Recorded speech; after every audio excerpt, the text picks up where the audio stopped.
Bien, vamos a comenzar con la primera clase. Vamos a ver lo que son las proposiciones y tablas de verdad, pero antes de resolver ejercicios vamos a hacer un pequeño resumen de lo que trata la parte teórica de este tema. Como sabemos, una proposición es cualquier enunciado u oración del cual nosotros podemos decir que o bien es verdad o bien es falso. Si es que acaso nosotros no podemos decir si es verdad o falso, entonces esa no es una proposición. Por ejemplo, 4 más 7 sabemos que no es 10, así que esto es una proposición falsa. Y 1512 es múltiplo de 3. Esta proposición, si nos damos cuenta, si dividimos 1512 entre 3, es un número entero, por lo tanto es una proposición verdadera.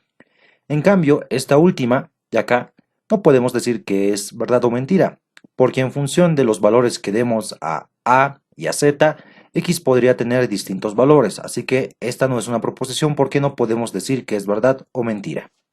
Entonces, ahora les hago la pregunta, ¿este enunciado que ven acá es verdadero o es falso? Se los dejo a ustedes. Entonces, como dijimos, toda proposición puede ser o bien verdadera o bien falsa. Este tipo de proposiciones se las llama proposición atómica. Una forma de recordar este tipo de proposiciones es precisamente por su nombre, porque si hacemos una analogía con la materia, se dice que el átomo es la parte, bueno, es la forma más irreducible de la materia. Entonces, la forma más reducida de una proposición es la proposición atómica, o también lo llaman proposición simple. Bien, entonces, las posibilidades de la proposición atómica o simple las vamos a ver reflejadas en una tabla.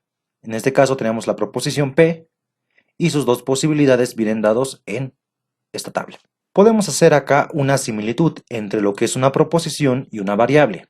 Acá una proposición tiene dos posibilidades, o bien es verdadera o bien es falsa, y una variable tiene muchas posibilidades de acuerdo al conjunto numérico en el cual está trabajando. Entonces, en la aritmética existen operaciones con números. Tenemos la suma, resta, división y multiplicación. Acá en las proposiciones existen estos operadores, la negación, la conjunción y la disyunción. En base a estos tres podemos generar otras operaciones como son la condicional, bicondicional y disyunción exclusiva. Aparte de estos tres, se pueden crear otros operadores, pero eso lo vamos a ver más adelante. Continuando con la analogía con los números, decimos que estos son variables a las cuales podemos asignar distintos valores. Por ejemplo, si y vale 1 y z vale 2, x tendría que valer 1 más 2, que es igual a 3. Entonces, ahora, si q es verdadero y r es falso, ¿cuánto es el valor de verdad de P? ¿Es verdadero o falso? ¿Cuál de las dos posibilidades? Bueno, eso va a depender de la operación. Bien, otra cosa importante que quiero comentarles acerca de las proposiciones es que, como bien sabemos, en el álgebra hemos aprendido que las incógnitas, lo más común es que las designemos a partir de la letra X, Y y Z, y bueno, si se nos acaba, empleamos otras letras cercanas a las últimas del abecedario. Lo mismo ocurre con las proposiciones, solamente que en lugar de empezar por X, va a empezar por una P minúscula. No es ninguna regla, pero es lo que generalmente se utiliza. Entonces, ahora que ya conocemos a la proposición atómica o simple, que serían la proposición P, Q y R, también existen proposiciones moleculares, que son, no es nada más que una proposición que está compuesta de otras proposiciones. Acá en la analogía, precisamente, en lo que hacíamos que esta mínima expresión la comparábamos con la mínima expresión de la materia, que es el átomo, un conjunto de proposiciones se lo compara con una molécula, que es un conjunto de materia, un conjunto de átomos. Entonces, como podemos ver acá, todo este conjunto de proposiciones podría llegar a ser una proposición molecular. Ahora vamos a ver qué ocurre con las distintas posibilidades de los valores de verdad para una proposición molecular. Sabemos que para una atómica siempre será verdadero o falso, pero ¿qué pasa cuando tenemos dos proposiciones?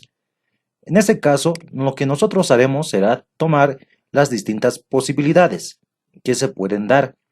haciendo un diagrama de árbol. Acá estamos listando debajo de la P sus dos posibilidades y debajo de la Q las dos posibilidades para cada una de las posibilidades anteriores de la letra P. Esto se conoce como diagrama de árbol. Entonces vamos a ver la primera posibilidad, que P sea verdadero y Q sea verdadero. Lo podemos ver en esta fila de esta tabla. La otra posibilidad será que P sea verdadero y Q sea falso, que la podemos ver reflejada en esta fila. La otra posibilidad es que P sea falsa y Q sea verdadero, y lo podemos ver reflejado en esta tabla, en esta fila. La última posibilidad que tenemos es que ambas sean falsas, y lo podemos ver reflejado precisamente en la última fila. Esa es la forma en la que nosotros asignamos estas posibilidades en una tabla de verdad. Bien, entonces, si nos podemos a generalizar cuántas filas va a tener las tablas de verdad, nos daremos cuenta que para una sola proposición que llegaría a ser la proposición atómica tenemos dos posibilidades.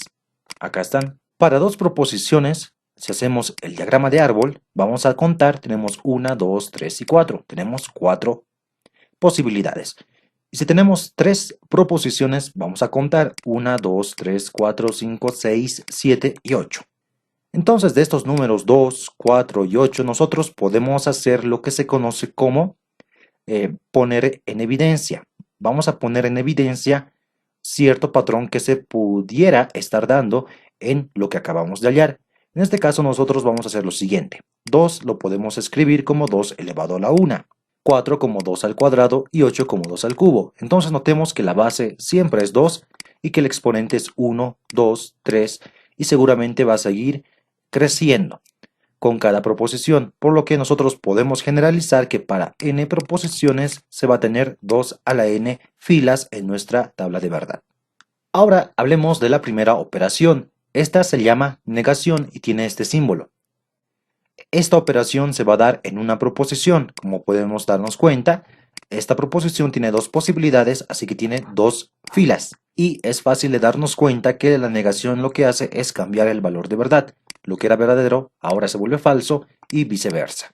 La siguiente operación lógica es la conjunción, que viene representado por este símbolo, que se da mínimamente entre dos proposiciones. Tenemos 2 al cuadrado, recordemos la fórmula, que es 2 a la n, tenemos dos proposiciones, entonces sería 2 al cuadrado, que son 4. Esta tabla de verdad tiene que tener 4 filas. Entonces, ya sabemos el orden en que se dan las posibilidades, la mitad verdadero, la otra mitad falso, y para el que le sigue, la mitad de la mitad. En este caso sería intercaladamente, verdadero, falso, verdadero, falso. Y la forma de acordarnos fácilmente de estos resultados de esta columna es sencilla. Decimos que una conjunción es verdadera cuando ambas proposiciones son verdaderas. En cualquier otro caso, siempre serán falsas. Esa es la forma fácil de recordar a la conjunción. Ahora hablemos de la disyunción. Nuevamente vemos que tenemos 4 filas porque son dos proposiciones. Esta operación de la disyunción se da mínimamente entre dos proposiciones. Y la forma en la que vamos a reconocer, o bueno, vamos a recordarnos de los resultados de esta columna es diciendo que la disyunción es falsa cuando ambas proposiciones son falsas. En cualquier otro caso siempre será verdadera. La siguiente operación es la condicional. Notemos que es una flecha que apunta de izquierda a derecha, el símbolo de esta operación.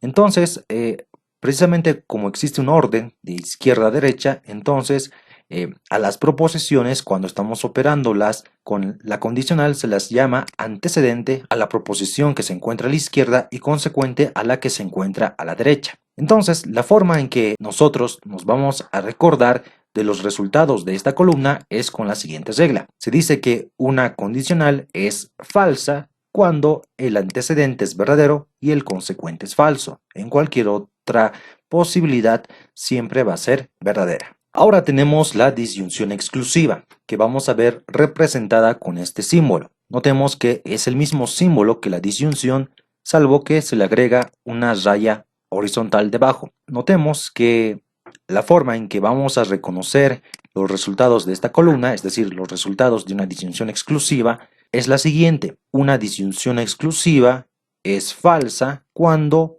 los valores de verdad de ambas proposiciones son del mismo tipo. Es decir, verdadero, verdadero nos da falso.